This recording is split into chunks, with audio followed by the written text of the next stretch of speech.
Welcome to the Being Known podcast with my friend, Dr. Curt Thompson. And my friend, Pepper Sweeney. Pepper who? Oh, I'm sorry. With my friend, Curt Thompson, who is just now going through puberty. His voice is changing. And so if you hear some cracking in his voice, that explains it. We are here to discover and explore what it means to be truly known. I have advanced far in the world for only being 13 years old. Well, you know what? I will say, for being 13, you've accomplished a lot. Yeah. Yeah. Right.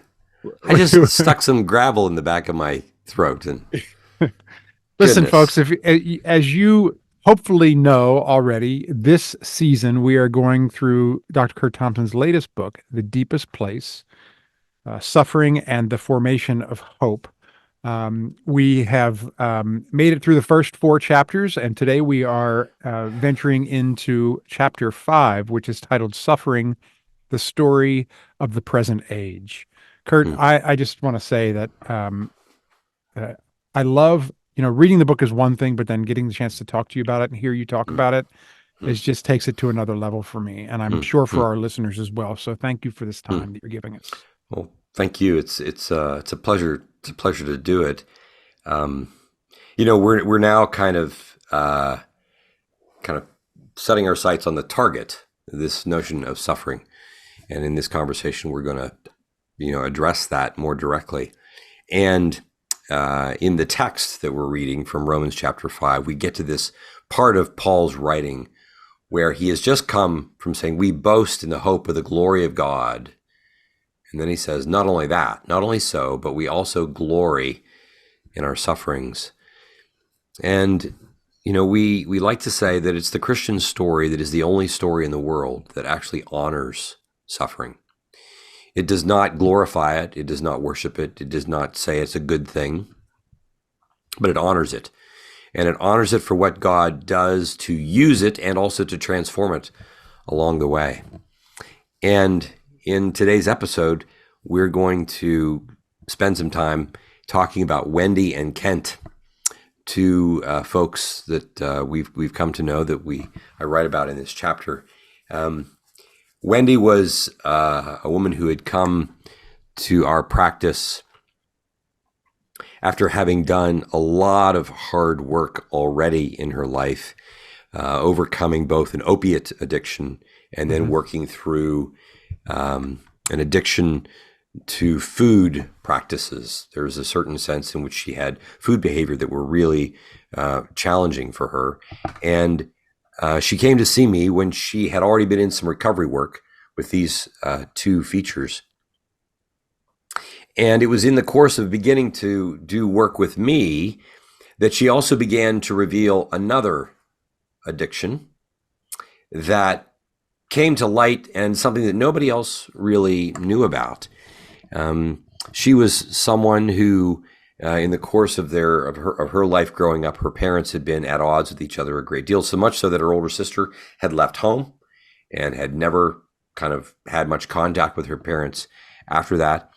Wendy had worked really hard as a student, had gone off to college, and had become not only noticed for her academic work, but noticed for other things, in that she found favor in the eyes of a professor. Right. And this professor took advantage of her sexually, essentially. Yeah. It's not an uncommon thing to have happen. And after this took place, this sense of having been kind of used by someone, Wendy entered into a cyclic pattern of having relationships with men, most of whom were married. And they would be temporary. And even men who would say, "I'm going to leave my wife for you." And at the moment that anything would become too close to permanent, then she would bolt the relationships. And at some point, she was on a dating app, and she meets this guy Kent. Yeah. And she starts, one day it went from coffee to dinner to plays, and And then Kent, who, noticed that this is a beautiful woman and I'm going to tell her so in an appropriate way. He's making his way toward greater connection with her. And there was a challenge for her in this, in that Kent also had invited her to come to his church, Right. which was kind of weird for Wendy because this had never been a thing for her growing up. No kind of a religious exposure at all. But she knew that she liked Kent. Church was a curious thing to her. And so she went. And then she noticed that, she's in a community of people who welcome her, a community of people who are kind to her, a community of people that she'd never really been in before. She had kind of known about church as a thing that happened out there in the world for other people. And she also was having a lot of trouble making sense of this dude, Kent. Right. Because this is a guy who, though he was very attracted to her, he would not have sex with her. Right. And this was like confusing to her. Made no sense to her whatsoever. No, because for her, this is how you negotiate these relationships. This is for her how she controlled these relationships. Mm-hmm. I can control the guy by offering him sex and how much and how often and all that's going to happen. And I get to decide what the terms are. But that particular bargaining chip was no longer in play here. Yeah. Yeah. And she's starting to feel anxious in the relationship and she's not in control and Kent notices this anxiety in her and comes and talks to her about it. Yeah. Yeah. And Kent, instead of leaving her, mm-hmm. which is what she expected when she got anxious, he came closer, which again was not making a lot of sense to her. She does not have an experience of a relationship in which the more distressed I become, the closer you come to me. Right. Her experience was when things get distressing, my sister leaves and never comes back. Yeah. And about this time, she, with this anxiety, she makes her way into my office. Now, Kent was not my patient, but Kent was being seen by somebody else in our office, and Kent had already been part of a confessional community. And after seeing me for a few months, she joined the confessional community. A different confessional community. A different one. Yeah. Was not in the same one with Kent. Yeah. And she began to do all kinds of work, of course, that was in and around all these things that had happened. What had happened to her with her professor, what had happened to her with this serial set of men that had been willing to use her and then toss her aside. What had happened in her family, her disconnection from her parents and from her sister. And what was really striking about her was how hard she was doing the work. She was working really hard at this. And then there was this one day in the confessional community where she gets started and she just starts in and she's just kind of at the top of her voice, I can't keep doing this. Now, of course, everybody immediately kind of leaned in and they're curious and puzzled because this that she had been doing that we witnessed was work that was her relationship with Kent continued to grow closer. She encountered Jesus in the church and was continuing to work to solidify that experience. But what she couldn't keep doing, what was difficult for her, and what is hard for many people, what's hard for all of us, is this sense that I thought I was identifying my problems, and then I'm coming here, and I'm going to take care of that, and that's no longer going to be a problem. I could identify my suffering, the sources of my suffering, and now that I've done that, and I've done work, I would think the suffering would stop. Yeah, I understand her frustration, right? I mean, right. Yeah, stuff comes up and you think, I've dealt with that already. Why is that coming back up? Right, exactly. And one of the things that we come to recognize is that, yes, it is true that there are things that we can do that lead us to growth, such that we often are transformed and we are not suffering in the way that we used to. If I'm suffering because of my addiction to porn or my addiction to cocaine or my addiction to work, all of those addictions create suffering for me that if I move out of them, reduces that suffering. There's no question about that. But what does not change, what does not reduce, is the fact that there will always be things for me to continue to work on. And there will always be moments when old things that I thought I've put away will circle back around and want to try to haunt me again. I'm reminded of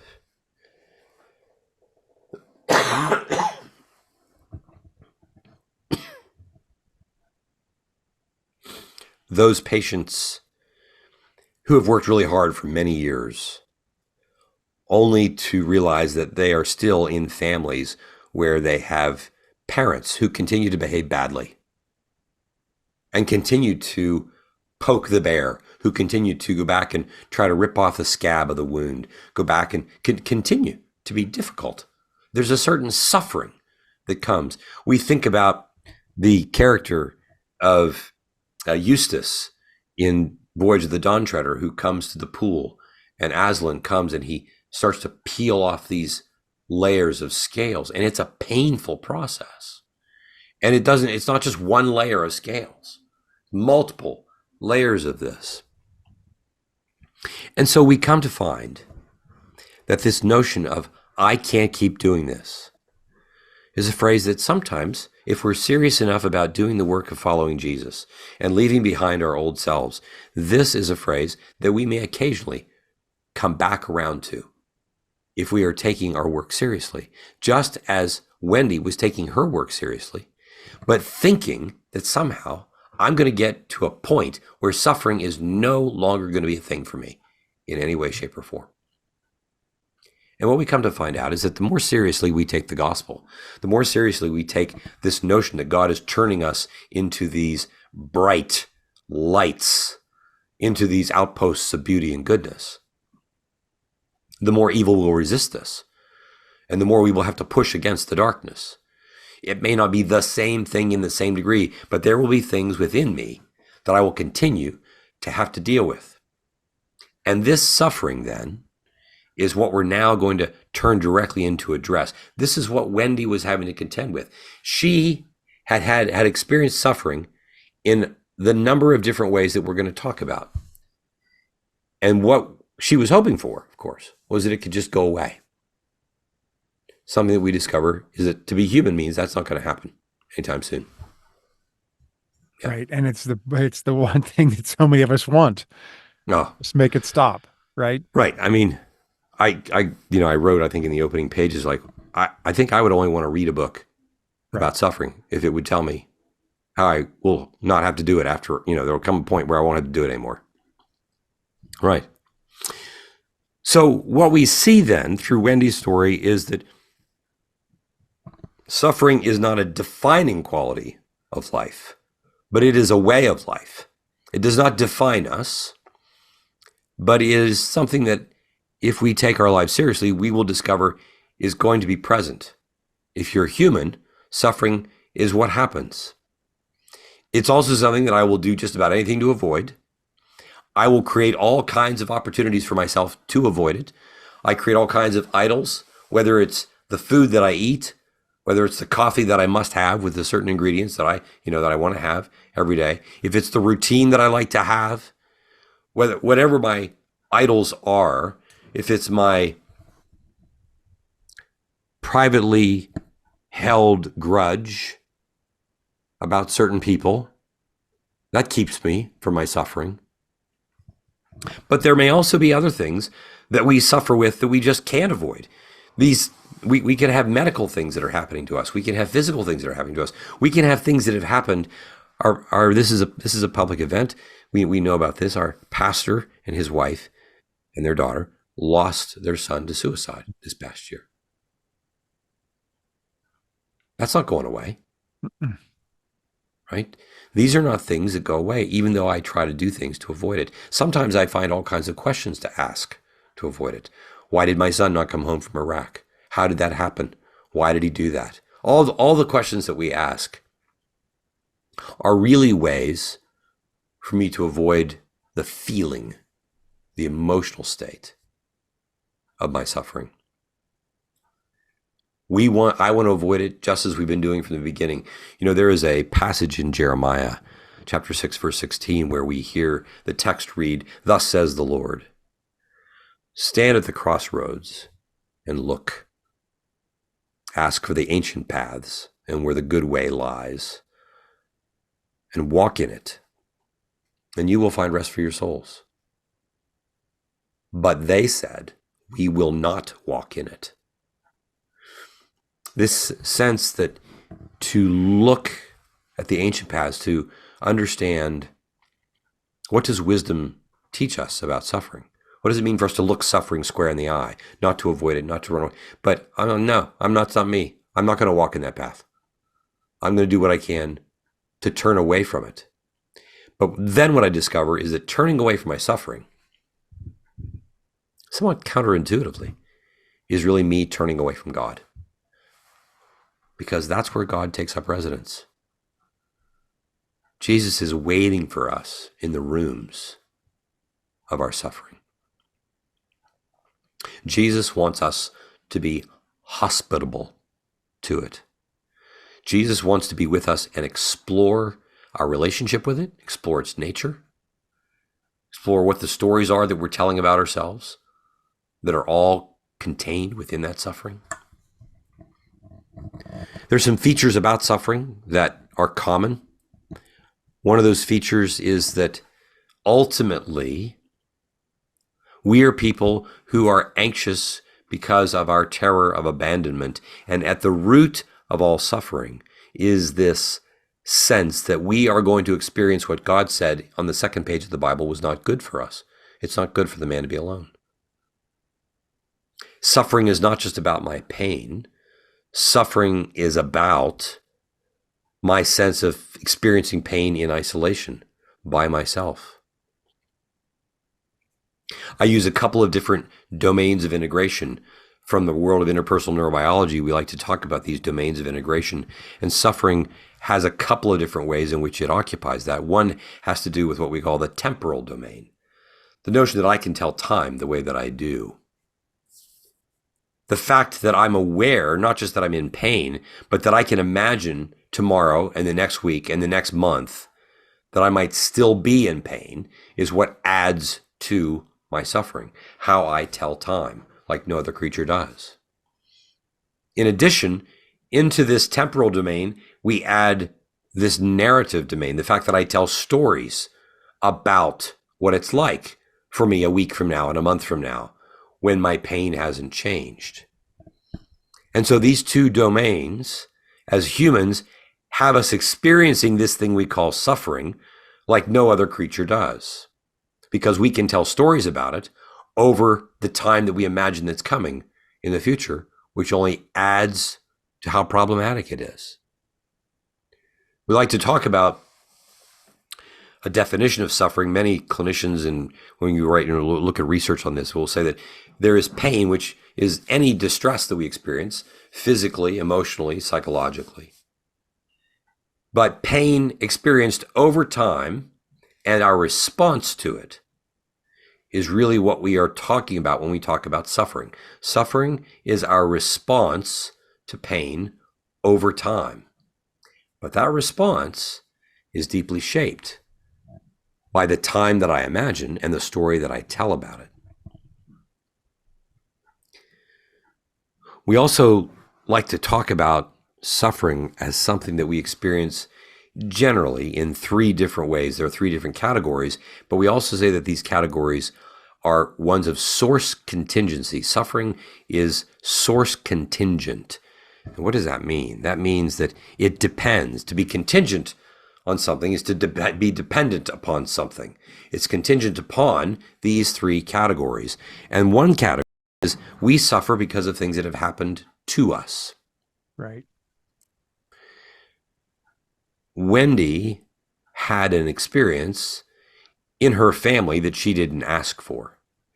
she had an experience with her professor in which, yes, she was voluntarily participating in those sexual encounters, but we wouldn't expect a student to be in a position where that would even happen. Right. That's happening to her. There are things that happen to us. There are things that happen to me. But then we have a second category, and this by far is where so much of our suffering emerges from, and that has to do with what we do to ourselves. Wendy also told a story about herself. And the story that she told, quite non-consciously, was that no man is ever going to love me, really. The only way that I'm ever going to experience some sense of closeness, a sense of intimacy, is if I'm having sex with a man. But that's also something that's quite dangerous, so it's never something that I'm going to continue. I'm not ever going to be open to marrying a man. But this was a story that she was telling to herself about herself, and essentially doing something to herself. I think about, I've maybe spoken here and other places about keeping a list of the people that I have to forgive. And the people that I'm forgiving are people that I've told a story about for many, many, many years. And I have created experiences within my own heart and mind that have everything to do with what I'm doing to myself. Many of us who are listening to this have experiences of trauma. And that trauma tells us that something has happened. But after the trauma, then I tell myself something about myself. And that's what's really difficult, because I'm actually collaborating with this story. Now, this is not to minimize what actually happened to me or the perpetrators who have mistreated me, but it is to make sure that we are aware that so much of how we suffer has everything to do with our own contribution to it. The third way that we suffer is that once we take into account the first two categories, once we allow Jesus to unclothe us, as it were, as was happening to Eustace, when the scales of his outer skin were being peeled off and he was being given a new body. We suffer because we follow Jesus. We suffer because we are going to walk away from our addictions. We suffer because it's difficult to do the next good, right, hard thing. Ask any good athlete, ask any actor. I mean, dude, I just always remember your experience with Burt Reynolds. Mm-hmm. And it's not like you were like, oh, I'll get up at 7 a.m. I'll work from about 9 to 5 and then I'll go do what I want. No, there's a certain suffering that takes place in order for you to hone your craft. Yeah, for sure. For sure. There is, yeah. And there is a suffering that takes place when a woman gives birth to a child. Oh. There is a certain suffering that takes place when we want to do the next act of beauty. These things are painful to do. Our becoming more like Jesus is a painful process. And then in addition to this, how many people, including Wendy, who when they decide that they're going to turn toward the light and do this work, find that the families in which they have been living, their families of origin, they resist this. And now there's more pain and more persecution coming, right? Because the person is no longer willing to live according to the rules of the system. All of this comes in response to our following Jesus, and in so doing, actually coming to an awareness and sharing, as the scriptures tell us, sharing in his sufferings, such that we don't just have the sense that he gets us. We would have the sense that he could say to us, oh, now you get me. Because now you know what it's like to continue to walk on the path through the gate that are both narrow in order for you to become what you were born to be. This is the kind of suffering, this third form, that though we are being transformed by it, is not a suffering that will necessarily go away before we see Jesus. I don't like this idea, but we might say that this is what happens in this age. The title of this chapter is the story of the present age, this notion that we live in an age in which suffering is kind of like what makes sense in a world in which God's intention was one of such great beauty, and yet we've done to it what we've done. And in that sense, suffering, though, is not to be understood as the end of the story. And this is what Wendy was finding, that as much as she was saying, I can't do this anymore, what happened in that confessional community was for her to be seen, not unlike in our last episode, we talked about how Cheney was seen by others who could catch Wendy's gaze and say to her, this is really hard. This is really hard. And in her being receptive to others coming to find her in the pain of her suffering that was taking place because she was running toward the light, because she's doing the work, gives her a moment of transformation even in that suffering. And we're going to see in the coming episodes how this practice of perseverance and so forth builds such that our experience of suffering itself is transformed and becomes part of how God is turning us into the people of joy and beauty that we long to be. Yes. Yes. And, per usual, we can't just let you walk away by listening to the episode. We want to give you an assignment for the week. And that assignment is to make a list of the different ways that you experience your suffering, the things that have happened to you, the things that you have done to yourself, and the things that you suffer as a result of following Jesus. Be sure not to compare your life to others and so minimize or dismiss your suffering. This is a trap that a lot of us fall into. Be curious about what you usually do in response to the first two categories of your suffering. This will prepare us for the next step in considering how to suffer differently, even if our suffering does not go away. Curt, you mentioned earlier in the episode the temporal and the narrative domain, and I just wanted to let our listeners know that we in season 2 did a full season on the 9 domains, and season 2 episode 6 covers the narrative domain, and season 2 episode 9 covers the temporal domain. So you may want to go back and listen to those 2 episodes. That full season is jam-packed with all kinds of information on the 9 domains of integration. And as Curt will tell you, they have nothing to do with Kevin Bacon. That's another story for another time. Curt, thank you so much for this work. Appreciate you. Love you. Thanks, man. Yeah, love you too. Stick around, folks, on YouTube. We are going to be joining Amy here in just a couple of minutes, and we're going to have a post-show discussion.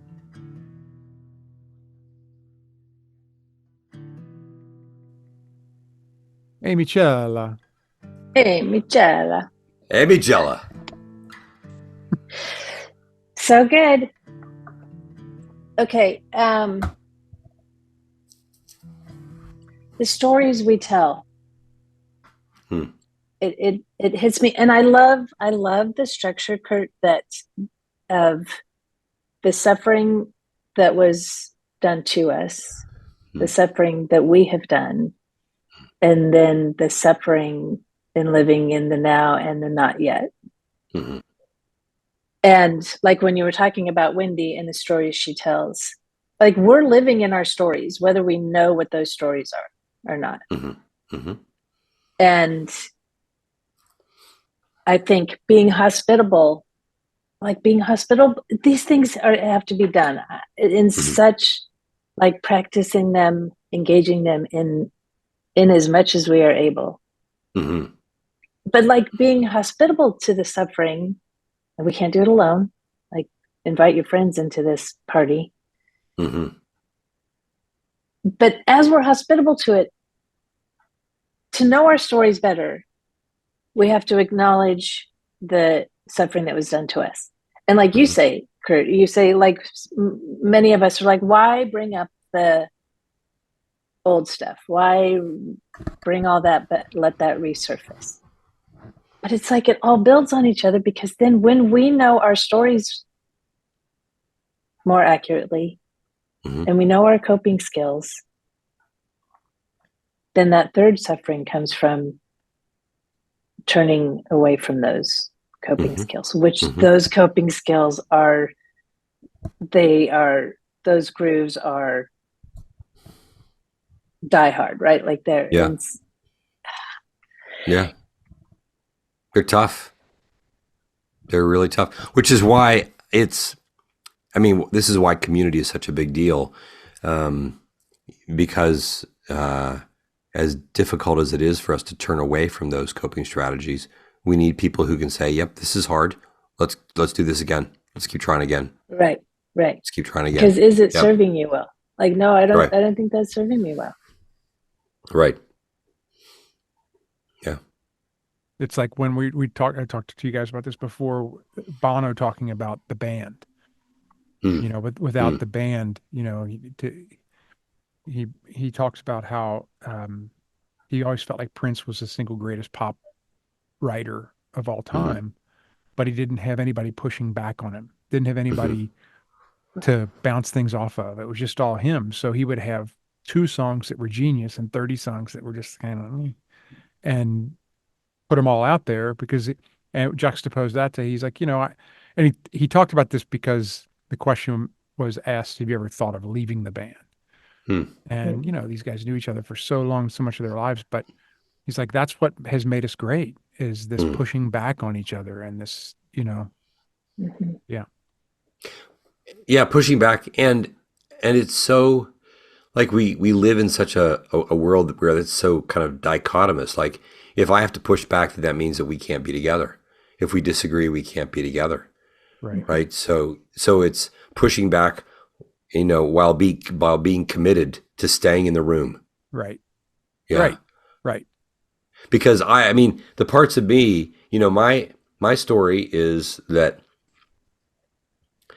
you know, anytime somebody's either angry or anxious in the room, especially if it's directed at me, then this, you know, bad things are going to happen. And so you work really hard to just diffuse all that. Right. And so the whole notion of somebody wanting to disagree with me strongly, and yet still, but at the same time, they still want to stay in the room with me. Like, to this day, it's very hard for me for that to compute with me. You know, in my family, it seems as real as rain, right? It's like, oh, totally. I mean, like I mean, one of the, it's funny. My colleague, Courtney Morrison, we work together in our practice. Her experience with anger is very different than mine. She's very comfortable with anger. Perfect. And I'm like, what the heck? Right? And so there have been times when, you know, she's been a little mad at me about things. And I'm like, she's quite comfortable. I am trembling in my boots. Right? Like, I feel like I'm 4 years old. Right? And she's like, what's going on? Like, I'm just mad. And I'm like, what do you mean you're just mad? No one is able to be just There's mad. There's no just mad. You have, if you're mad, if you're a little mad, it means you've gotten your lightsaber out. I'm about to be divided in half. It is the strangest thing. And you're going to leave because you're mad, and you're. Oh, right. Exactly. That's right. And that is the third suffering, right? That is the, right? Yeah. And so it's been really helpful practice for me to grow in my attachment to and my connection to someone who I have grown to become increasingly comfortable with, like, knowing that it's possible that things could happen or whatever. I mean, this doesn't happen commonly. On the rare occasion, though, that it's happened, It's and we talk about it. We're both aware that there are certain things like sadness. Sadness is like my best friend. I can do sadness all day, every day. Courtney, not so much. Oh, that's why it's so so fascinating. not so much. Yeah, we all. Yeah, and I'm like, what's the big deal? It's just sadness. It's not. I'm like, yeah. What's the big deal? It's just anger. Yeah. Right. Exactly. Yeah. And so, that's the thing, right? There's a certain suffering that takes place within us, as you were saying, Amy, because we have these experiences with these particular emotional states developmentally, and we construct fairly complicated narratives about this as a way to protect ourselves. But in the same way that we're doing that, we're carrying a certain suffering within us. Right. In my fear of that. Right. Yeah. I'll share this super quickly. Like one of mine, as you're talking about anger, like if somebody changes a plan, now we could talk about this in length, but I have to calibrate. Like, even if I like the new plan, I'm like, alert. And I think, okay, that comes from trauma. I mean, and some level of trauma. Yeah. And when I'm in that place, it is not the glory of God. I am not aware of God's delight in me. I am going to danger. But it's like, we don't learn that stuff until we recognize what's been done to us, what we do. That's right. That's right. Because then we can be more intentional about it. Right. Yeah, you can be more intentional about it. I mean, I found that to be true in my marriage. I found that to be in my, relationship with my close friends. We're going to take these things seriously, and we're going to live on purpose with this stuff. And yeah, it's good hard work. Yeah, it's good hard work. Yeah, and I'm really grateful for this. In some respects, as much as the topic of suffering is kind of like the cornerstone of this to some degree, really it's kind of like a pivot point in the book. In many respects, it's pivoting. Like we think, oh, this is the topic, and we'd say yes, but we want to enter into it in order for us to turn toward what we now we have a sense of what it is. Right. Now what are we going to do? By appealing to what came before it and doing the work of what comes after it in Paul's text. Yeah. Awesome. Good. Can't wait to pivot. All right. Very good. All right. Thanks, you guys. This is great. All right, guys. This is great. Yeah. You. All right. Love you. See you next time. This podcast is produced by Curt Thompson, Pepper Sweeney, and myself, Amy Chella. Audio production and editing is by Keaton Simons. Video production and editing is done by Mark Gould. If you'd like to connect with us, you can find us on social media at BeingKnownPod. If you like this podcast, tell a friend. If you love this podcast, tell everyone you know. And please rate, and review wherever you listen. Be well, be known.